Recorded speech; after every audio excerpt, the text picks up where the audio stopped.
Shalom, and welcome back to Bnei Noach Academy, Thoughts on Life. Please remember to hit the like button, to subscribe, and most importantly, to share this insight and inspiration with friends and family. So, the question is, if someone is to be a priest, let alone a high priest, should they or should they not be married? Should they have a wife and children, which perhaps can distract them from their spiritual duties or not? Well, when you look into the book of Leviticus, chapter 16, it begins with reminding us about the passing of the two sons of Aaron, the high priest, the nephews of Moses. Then it goes on to tell us in detail the order of the service of the holiest day of the year on the Torah calendar. That is Yom Kippur, the Day of Atonement. On that day, the high priest, representing all of the Jewish people, enters the Holy of Holies. So it's the holiest person on the holiest day in the holiest spot that exists. But there's something very telling, because as I said, it begins by telling us, by reminding us about the passing of the two sons of Aaron. What is the connection?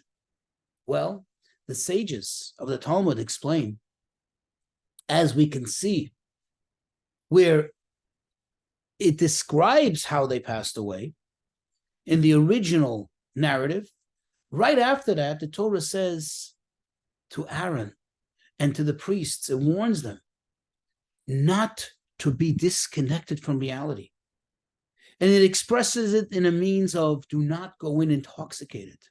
In fact, the sages of the Talmud tell us that one of the sins of the sons of Aaron, these two great holy men, was that they did not get married. They didn't have a family. They were not, quote unquote, settled down here in this earthly reality.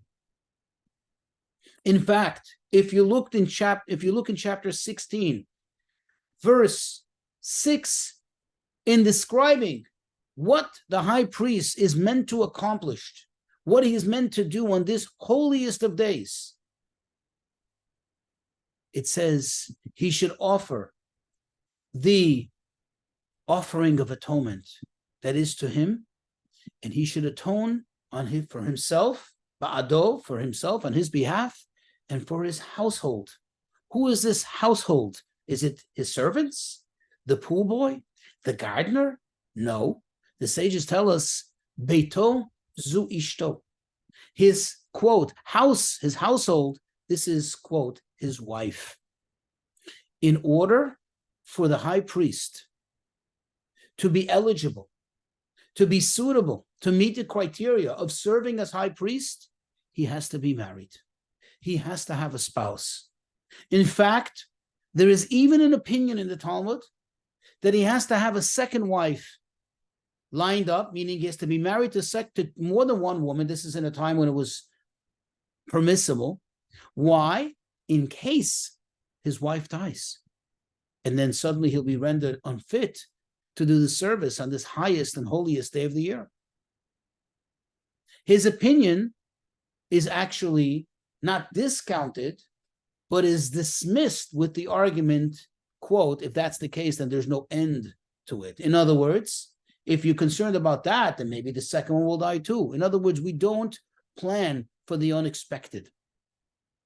But he does have to be married. He does have to have a family.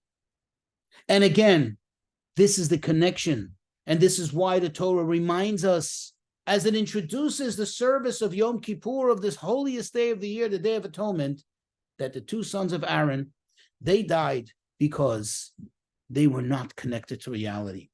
They were not fit to go into the Holy of Holies. They were not suitable to be on the level of the high priest because they were not anchored to reality.